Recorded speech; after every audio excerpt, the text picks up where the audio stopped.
For a bit of background information about me, I have PD, panic disorder. For those who don't know what it is, it's a mental illness that causes extreme anxiety, severe panic attacks, and a slew of other problems. I've been suffering from this for over a year now, and while it's getting better, it's still very difficult to deal with. Keep this in mind. My husband and I have been married for a little over a year now. At the time we were married, unfortunately, I was undergoing medical issues that no doctors could seem to explain.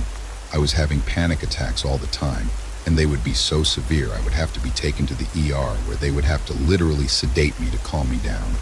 I was also losing weight at an exponential and scary rate, becoming sicker and sicker as time went on. Not even a month after we married, I lost my job and was homebound while my husband worked the second shift, which was 4 p.m. to 3 a.m. He would arrive home at around 4 a.m., leaving me alone most of the time. My parents and younger brother lived close by, perhaps a 10-minute drive at most, but at the moment my mother and father were unable to watch over me. They called as frequently as they could, but that was all they could do. In May, I was told by doctors that I was literally at death's door, and unless something happened quickly, my family was going to lose me. I was given medications to help with the panic attacks. They were to get me to eat and stuff like that. They wanted to hospitalize me, but I refused. My parents decided that one day, and my younger brother went to Florida the next month. They were taking me with them. Keep in mind, I am both anxious and extremely sick. Around this time, the real issues began, not with me, but with our neighbors. You see, we've never actually met our neighbors personally.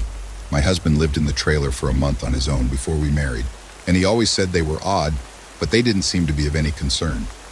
However, once I came into the picture, that changed. The person who lived in the trailer before us was actually a cousin of mine who rented it from another cousin and his wife who lived states away. Nora was a huge druggie and a drug dealer, so people got used to getting their fixes and drugs at the trailer we now live in. Then a few months before we moved in, she got in trouble with the law and landed in jail for some time. I guess our neighbors, who according to our landlords were drug addicts and raging alcoholics as well, thought that perhaps she was back. I'm not quite sure. I suppose this is because from where I was so sick and my husband slept when he could from working odd hours and taking care of me, so they never actually saw us. They just knew someone was there. They became active at night. During the day, they were predominantly quiet. Every once in a while, they would do something outside, but for the most part, nothing really happened. It was always after my husband left for work.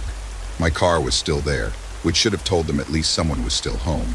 It started off innocently enough, driving up and down in front of the house, parking in the road directly in front of it, and waiting.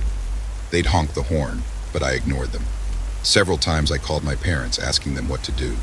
They said for the time to just ignore them because maybe they thought Nora was back, and after some time they'd get the hint it was new people and leave me alone.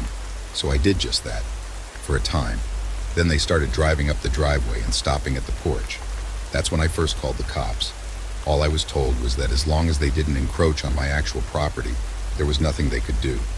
They advised me to turn on the lights to my house, signaling I was home, but I couldn't sleep despite needing to. I had mono and panic disorders and depression, and I desperately needed sleep. My husband had the weekends off, and you can guess it. No issues during the weekends. It was insane and infuriating. Everyone believed me when I said I was having problems, but there was only so much they could do. My father-in-law brought over one of his shotguns, a 12 gauge, knowing that I was a good shot. He told me to use it if need be. For a bit more information about that, I shot traps for years. When I was 18, I placed second in districts. I chose not to go to state, but knowing I was good enough for second was a proud moment for me. My father-in-law made me promise I would use it if it came to it, so I did. One night, my husband was at work, and I guess my body finally shut off. I fell asleep for once, only to be woken up at around 1 a.m. by the sound of our neighbor's truck tearing out from behind the trailer. I jumped up, looked outside to see them driving out of our driveway. They started speeding up and down the front of the house, and I called the cops again. I called my dad and mom, and my dad came over because I was in a full panic attack. My dad called my husband, who came home immediately. There were tire marks in the grass behind our trailer, but they couldn't necessarily prove it was them, despite me describing their truck down to the dents. My dad told the cops this has been going on long enough, but again, there was not enough evidence or proof. A week, just one more week until I could go with my family to Florida, and I somehow managed to be a bridesmaid in my older brother's wedding despite being so sick. I was doped up on medications to keep me calm so I wouldn't have a panic attack, and to be honest, I don't recall much about that day, other than it poured rain. My husband naturally was at work, and I was sitting at home with our 2 cats asleep rather soundly. I was playing on my 3 Deciskins with Markiplier on the TV for background noise. The time was around midnight when my cats suddenly woke up and came unglued. They ran to the side door, then to the front door, growling and hissing, their hair on end. They had never behaved that way, so I started to get up to see what it was they were freaking out about when I heard it. How are we going to do this? I froze. I heard them. I heard their footsteps as they walked up and down the front porch. I wasn't sure how many there were, but I know for a fact there were at least 3 men outside. My curtains were closed and most of the lights were off, but the TV was on. Surely they could hear Markiplier's eccentric volume and maybe even my heartbeat.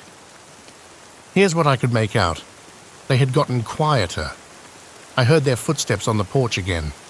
I grabbed my phone, shakily swiping, until I found my dad's number and I called him.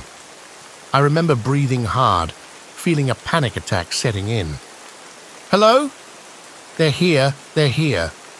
I remember saying they're on the porch, Daddy. They want to get in. I'm on my way.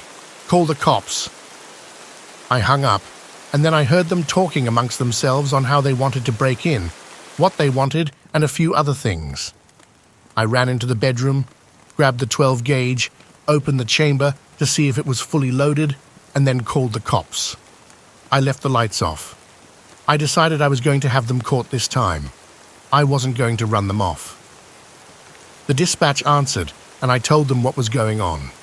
For as sick as I was, I managed to hold that shotgun to my shoulder, pointed at the door, remembering everything my dad taught me about shooting while I was a hunter and when I shot trap. But I was still scared out of my mind. Somehow I kept my panic attack down, but I was still breathing hard. Calm your breathing. You said they're outside? Yes. I heard one of them say they heard me. Then the other one said that it wouldn't be a problem. Oh my God, they're coming. Sweetie, I promise. I'm armed. Excuse me? I'm armed, I yelled, hoping that they'd hear. With what, sweetheart? The 12 gauge. They want to hurt me.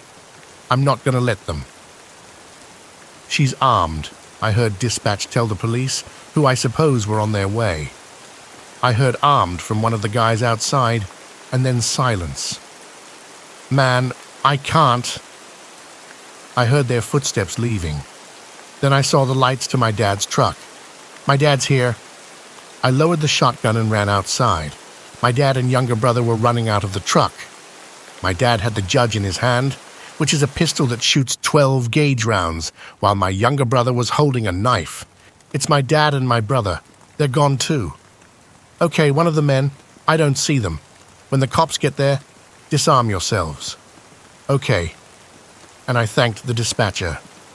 Everything, and about this time the cops pulled up. I told my dad and younger brother to disarm, so they put their weapons in the truck, while I took my gun inside and set it in the kitchen on top of our dinner table. My dad told me to get back in the house and for my younger brother to go with me. As soon as I stepped inside, a panic attack hit. My dad came inside for a moment and hugged me, telling me how brave I was, especially for holding it together as long as I did. Shaking, crying, grasping for breath, I listened as he went back outside.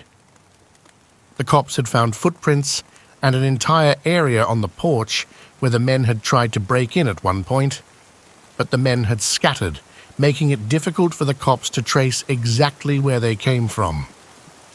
My dad told them it was the neighbors, and my landlords actually called and told the cops it was more than likely our neighbors as well, who had apparently been giving my cousin, who lives up the road, a difficult time as well. The cops noticed some of the footprints went into the neighbor's yard, but they weren't home. I remember my dad and younger brother standing outside just as the cops pulled in, yelling as loudly as they could that they would drop them if they ever so much as saw them around me again. Enough is enough, My dad yelled over and over. "She's sick. She needs rest. Leave her the hell alone. I'll drop your ass, I swear to God." And I noticed he was crying. My dad isn't the type of person to do that. My whole life I've seen my dad cry maybe a handful of times. When he talked about his deceased father, when my mum's mom died, when the doctors told me I was on death's door, when my younger brother was born. My dad had been scared that he wouldn't get there in time, and maybe, just maybe, I would hesitate to protect myself. But I had made my mind up. I wasn't going to let them get away with it anymore. That night, my husband came home from work and hugged me so tightly I really thought my lungs would burst. My younger brother texted him what was going on, but reassured him I was okay. A week later, I went to Florida. Time went on, and I'm still getting better. As for my neighbors, I've never had problems from them again. I'm not sure if it was the cops actually going to their house, or if it was my dad and younger brother threatening them. Or maybe it was them hearing me saying that I was armed. I don't know, I don't care. They are still there, but I know they won't do anything ever again.